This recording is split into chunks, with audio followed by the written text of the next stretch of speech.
So Liverpool has suffered their first loss of the preseason, losing 4-2 to AC Milan, and I pretty much don't care. This is a preseason. There's a reason why it's called preseason, and really there were some things in the match that I saw that really kind of had a little bit, question mark, but overall, I thought the game went well. So there are some players that I thought really stood out. Of course, one being Florian Wirtz, and others we'll get into. But hit that like button, subscribe, and let's get into it.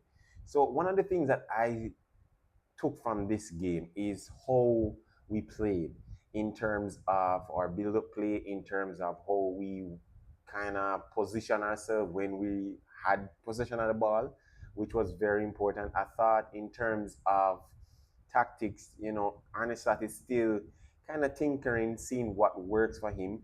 There's more 3-2-5s that were being played throughout the entire build-up play and when we're in possession of the ball, which was important. But I thought like Florian Wirtz today was just chef's kiss when it came on to how he was playing. He was absolutely incredible.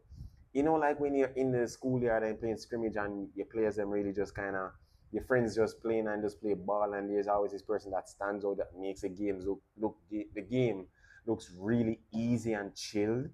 That was Florian today.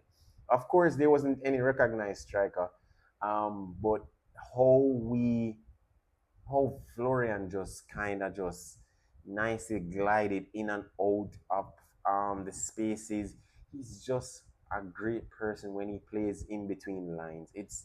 Listen. There's a reason why there were so many hating fans in the comments and so many hating fans posting online saying, "Oh, he didn't have any shots or any chance creations based on what Sofa was saying in the first half."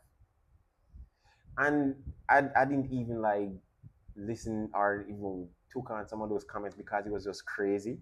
But how he played was absolutely phenomenal, and I see why Liverpool were that interested in getting him, in signing him, ensuring that he takes over the mantle of what Salah is about to leave.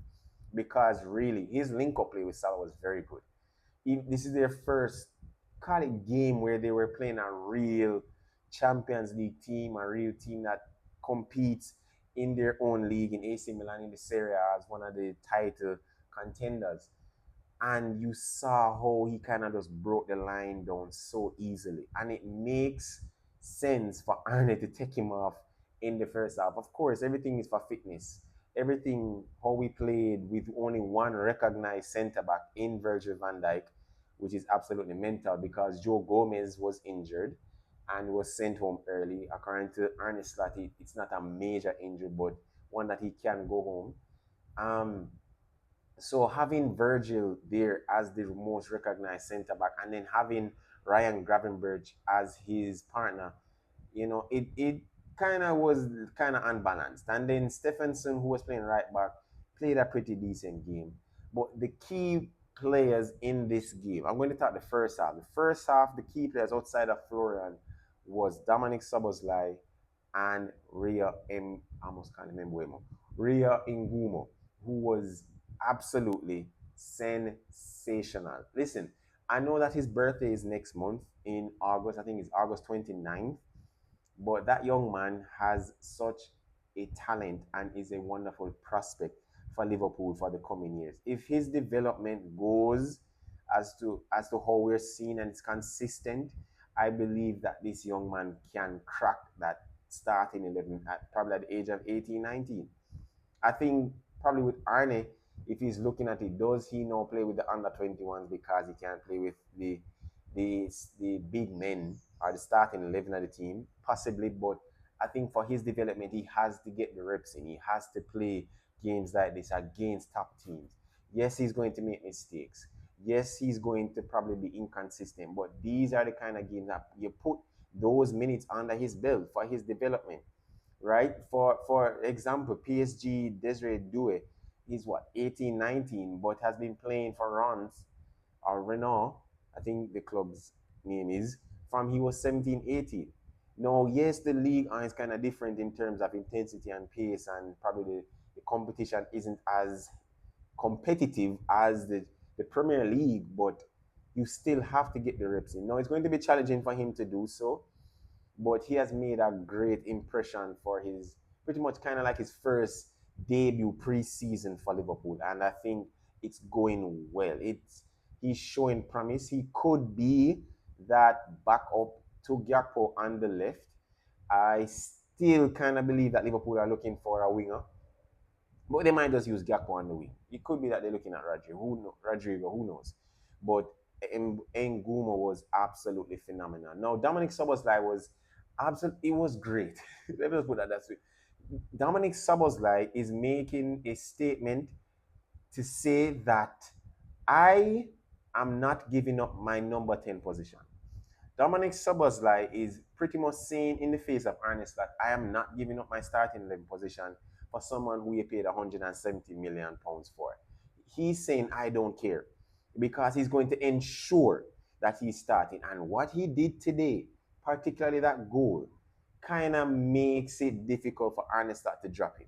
He's making a case game by game, session by session, that he's going to be difficult to drop. Now, if you're looking at starting 11, he could start beside Maka, or he could start beside Gravenberch, or based on what we saw in the Stoke City game, he could start as a right back. Who knows?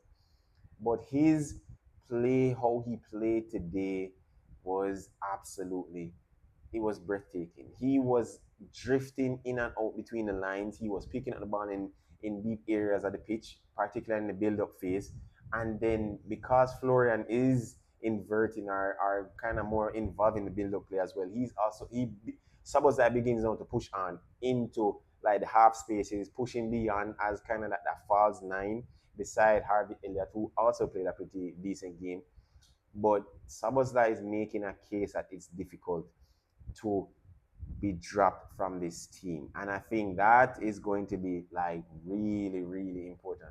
The second half, I thought there's not much to talk about because the team didn't feel as how they were playing in the first half. It wasn't fluid enough. It was a bit more rigid. Again, the drop off in quality was there. Simikas has to go. Simikas has to go.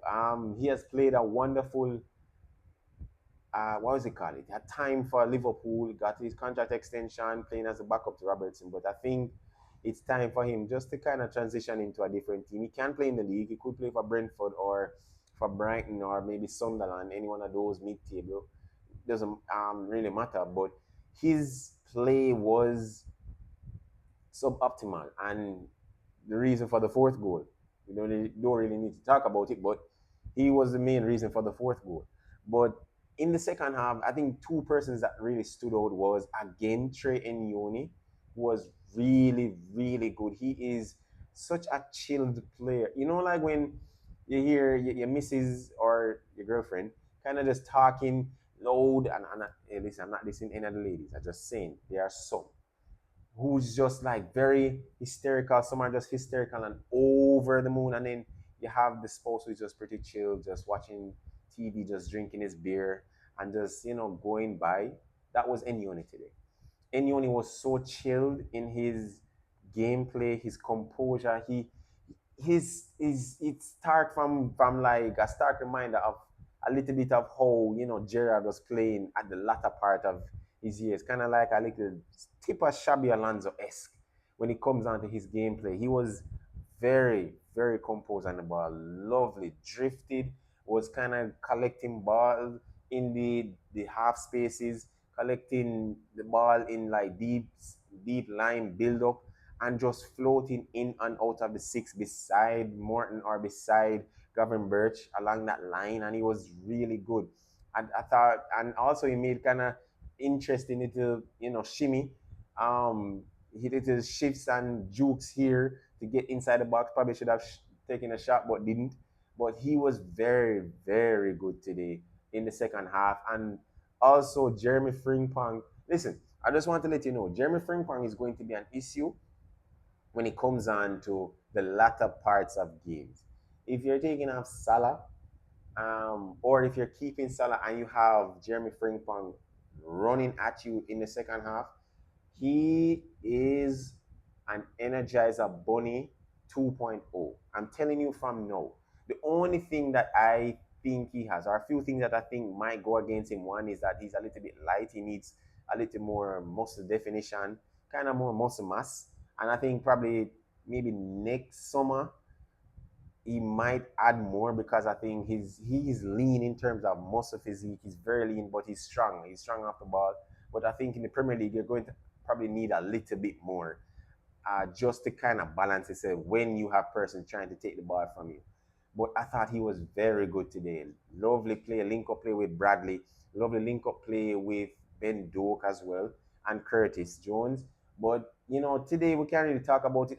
We're going to do a tactical breakdown. I promise you this. We're going to do a tactical breakdown as to how the game went and I think what can improve because there are some questions that I have as to how Liverpool played today, particularly when we were hit on the transition.